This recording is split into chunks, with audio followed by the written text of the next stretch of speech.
Hey Sean, what's the latest on Ahkello?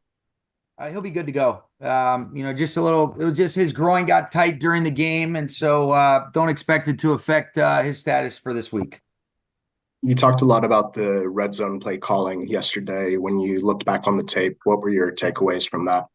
Yeah, the main thing that I was really pissed off about myself was the first down and five call on the first drive of the game. There's always going to be some things that you can get into, but we had run it really well on the previous play. We had run it really well on that drive, and so when you take a negative right there, didn't need to do that. I thought that was a really poor play call that set us behind the sticks. And then, there's a lot of instances of things that you can always do better. But I thought that first sequence in particular that we ended up having to settle for a field goal, the way that our guys were playing, the way we were able to run it, and the way Matthew was seeing the field, thought it was, a much better opportunity to, I could have put him in a better spot that I think would have led to 7 instead of 3. You mentioned the way you guys had been running the ball, not counting the field goal at the end of regulation against Baltimore, but the last three red zone trips that ended without a touchdown had nine pass plays and no runs and goal situations. Is that lack of balance part of the evaluation this week? Where'd you get that? That's a good little stat right there, Adam. I like it. No, each section is kind of its own entity, but there's no doubt about it that yesterday, that one in particular could have been better. I think there was some different reasons for some of the Baltimore things that don't want to get too much into, but ultimately it's my job and our job as coaches to try to do as good a job as we can, putting our guys in the right situations to thrive and succeed. And I'm never going to shy away from the times that I can be better. Certainly, those instances that you're talking about, I take full ownership and accountability for, and that's where you go back to work and you try to make sure not to repeat those mistakes. And that one yesterday was why I was so pissed off, because that's almost you're being a little hypocritical and you kind of got away from some of your foundational beliefs, especially with the way that our guys were playing, and try to pride yourself in having a good feel for the flow of the game. And in that drive, in particular, in that first down and five call, I thought that was, something that hurt us and, look to improve. And that's something I'll try to do for Thursday. Thanks, Sean. Appreciate it, man. Stu.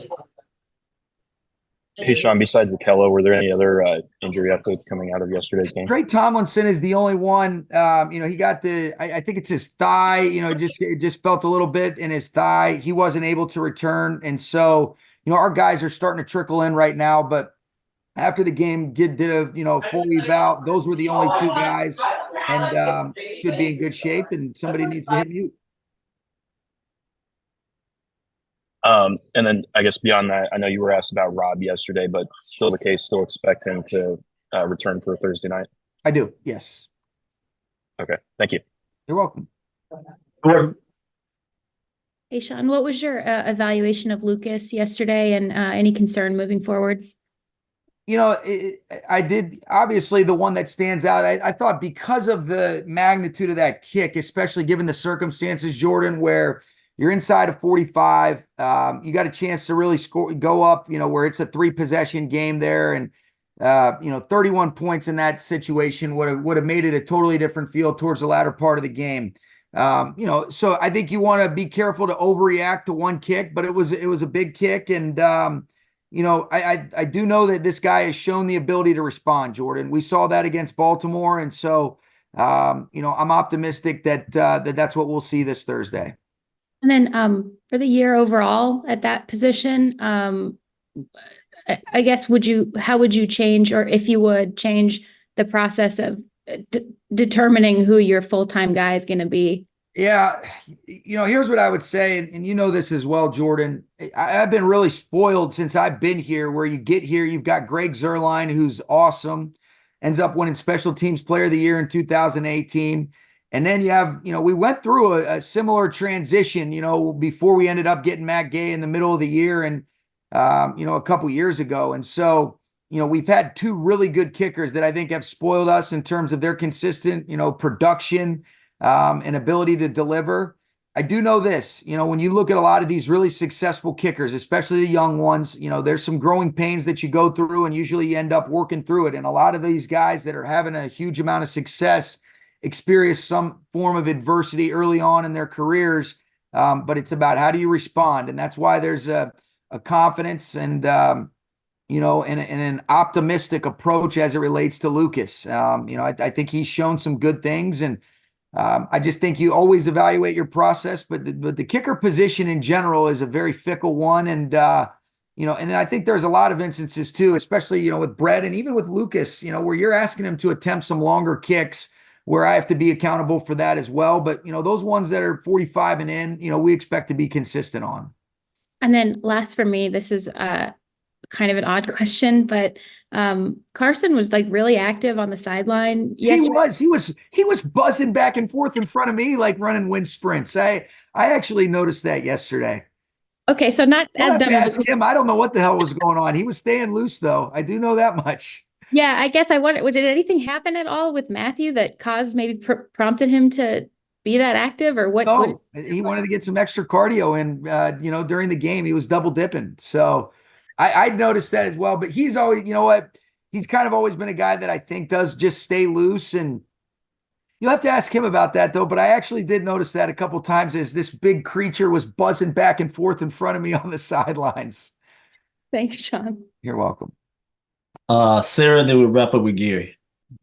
Hey, Sean, is Tutu still in the concussion protocol? He's cleared now. He'll be in good shape. So he'll play on Thursday, expect? That's the expectation, yes.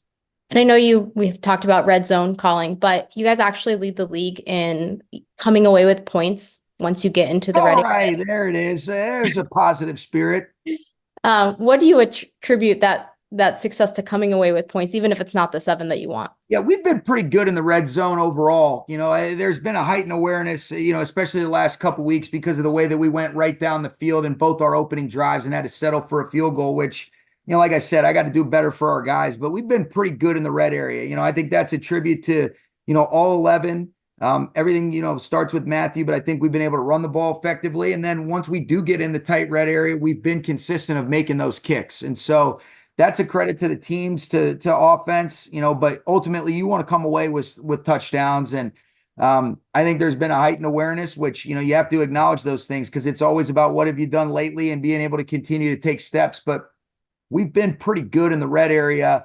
And then you give credit to the defenses. There was some stuff that, they didn't have a whole lot of inventory, especially with Ron only calling one game against Miami. And then Baltimore is, as good a defense as it gets in this league. And so no excuses. I've got to be better. But overall, I think we've been pretty good in the red area. And I just haven't done a good enough job for us, particularly these last 2 weeks on those opening drives is what's really stood out. Thank you. You're welcome. Gary. Hey, Sean. Terry McLaurin is a very good player, but it looked like Darian had a tough day yesterday. Just wondering, are you guys going to make any changes in the secondary in terms of the aftermath of that? We're just in the early parts of getting ready. You kind of accelerate your post-game process. I thought our defense played really well. There was those 2 drives that can make it feel a lot different than what it was. There was a lot of good things. We had some communication things on their first touchdown we got to do a better job of. And then, you just mentioned it. Terry McLaurin is a baller. And there were some isolation situations where sometimes it's not going to go down for you. And he ended up making some good plays. What I think we need to be able to learn from, and I want DK to be able to learn from, and not exclusive to him, us overall, is, okay, on the first touchdown, how do we make sure with a tool that we play that better so we don't leave the corner route open? When we get them in a 4th down and 7, how can we make sure that we're not, giving ourselves a chance to foul and give them a fresh set of downs playing with the good techniques? But if guys are competing and using the tools and the techniques that Aubrey and Raheem and our DBs coaches are coaching, and it doesn't go down for us, that's the NFL. That's life in the NFL. Those are the tough things that have to occur. But some of the things that we can control above the neck and being smarter situationally, those are the things that we want to improve upon. He's shown that he can respond to that. But I think there's a tendency, and I felt this way too, Gary, that, oh man, it felt a lot different than what the totality of the game was, because it was that most recent exposure in regards to, when Brissett comes in and manufactures 2 scoring drives and the way that it went down. And it seemed like, DK was in the middle of that action, but he'll learn from it. He's a mentally tough guy, and we'll figure out what we think is the best way to try to defend, a really good team that's playing at a high clip on Thursday. And as Cooper's the long touchdown unfolded, could you see that kind of him running into open space? Could you see that unfolding? And if you did, what was kind of going through your mind as he kind of got behind that guy?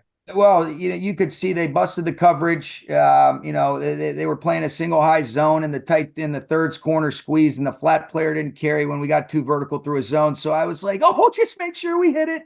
But no, if you said, did I envision him being open like that? It worked out for us, but I can't take credit for the design. That was a mistake in terms of how they should have played their coverage. And then, is there anything that fans and maybe we aren't seeing that the Stafford has been doing over this stretch of games that is just different than maybe what he had been doing previously? Anything subtle from your perspective that's different?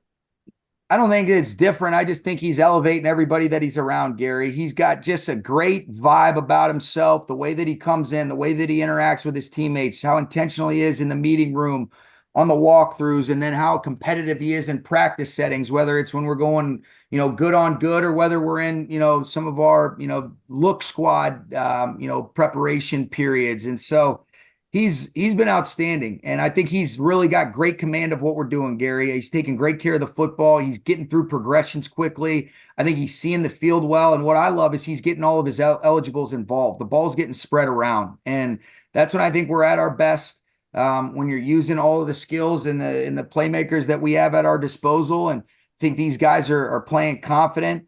I think that yesterday was a great opportunity for us to be able to still find a way to win in spite of missing out on, a lot of scoring opportunities, whether that be from sequence that I mentioned, some different things in terms of, hitting field goals or converting on some things in the red area, and then, taking care of the football. But he's been a stud in every sense of the word. Nothing different, but I just think, you can't say enough about how he has truly elevated everybody that he's around. And there's such a belief and a confidence that with him at the switch, you always feel like good things are going to happen for us. Thanks. And we got one last one from Greg Beecham. Okay. Hey, Sean, you got a game on Thursday. Tell me your initial thoughts on the New Orleans Saints. What stands out to you? What impresses you? I'm honestly, I really just started diving into them, a few hours ago here. What stands out is they do a great job offensively, very similar, with Coach Carmichael. They've got a quarterback who is playing really well. He was really efficient yesterday. They've got playmakers at his disposal. They mix personnel groupings to put a lot of pressure on you. And then defensively, I've got tremendous respect for Dennis Allen. They do a great job of really having a good sound, philosophical approach. They're really good on all three levels of the defense. He does a great job of being able to keeping you off balance and keeping you honest, which is why they've been so good defensively, whether it was when he was the DC or since he's been the head coach. And then they are outstanding on special teams. And, it's a team that applies a lot of pressure to you. I think they've got a lot of guys that have played in a lot of big time games. And, this is a team that knows how to play winning football in the month of December. And so we've got a great challenge, and what a cool opportunity that our guys have earned on Thursday night at home, go see if we can go get another one and, love the op and go cherish it. Like you said, they've earned this opportunity. This December is a lot different from last December. This has got to be a lot more fun for you, I would think, in terms of enjoyment of the profession and rewarding all that kind of stuff. Absolutely. I think we've talked a lot about it, Greg, the perspective, but the people, I love working with these players and the coaches and the consistent approach that they've had. And then that's not exclusive. Yeah, it's a lot more fun when you're getting the results that you want, but I really appreciate a lot of the things that we learned in spite of, coming up short, especially early on in the season. And that what I'm so proud of is the way that these guys have responded and really reset after the bye. I think we've put together pretty good 5 weeks, and it's always about how do you continue to move forward and get a chance to do that in a short week. And so we're looking forward to swinging, man.